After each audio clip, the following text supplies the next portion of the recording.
समाचार अब तक, सत्य का साहस। नमस्कार, मी नेहा आणि आपण बघत आहे समाचार अब तक। बघूया आजच्या काही ठळक बातम्या।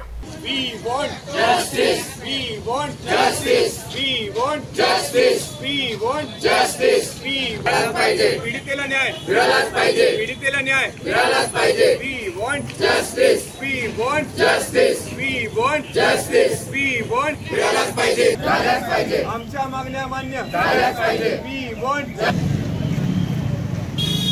We want justice. We want justice. We want justice. We want justice. पीडितेला न्याय मिळालाच पाहिजे. आमच्या डॉक्टर संपदा मुंडे यांच्या मृत्यूला 10 दिवस उलटूनही न्याय न मिळाल्याने राज्यातील डॉक्टरांमध्ये संताप उसळला आहे। नागपूरमधील मेयो आणि मेडिकलमधील डॉक्टरांनी आजपासून ओपीडी बंद ठेवत काम बंद आंदोलन सुरू केले आहे। मार्ड आणि विविध वैद्यकीय संघटनांनी एकत्र येत एसआयटी चौकशी आणि दोषींवर तत्काळ कारवाईची मागणी केली आहे।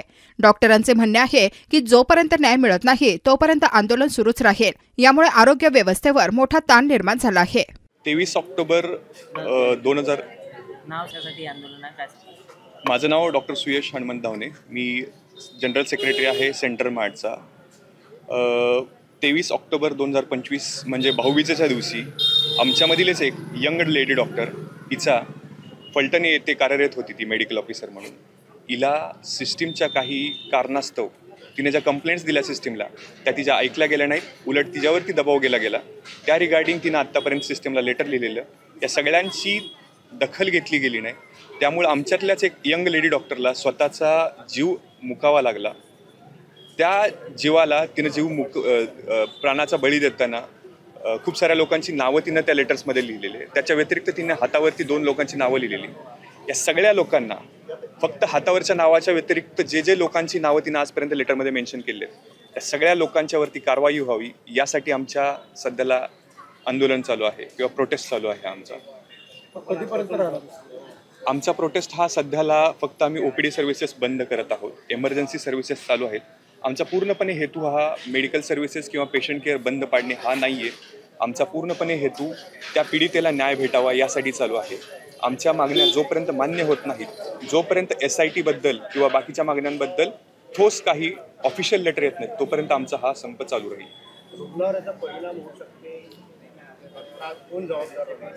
मेडिकल सिस्टीमचा कणा जर कोण असेल, हॉस्पिटल्सचा जर कणा असेल, तो रेसिडेंट डॉक्टर आहे।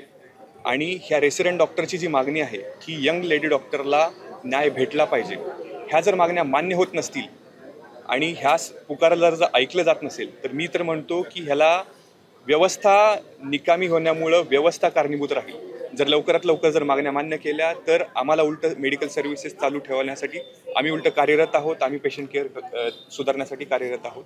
तर जर ह्या मागण्या मान्य केल्या नाहीत तर ह्याला पूर्णपणे व्यवस्था जबाबदार राहील।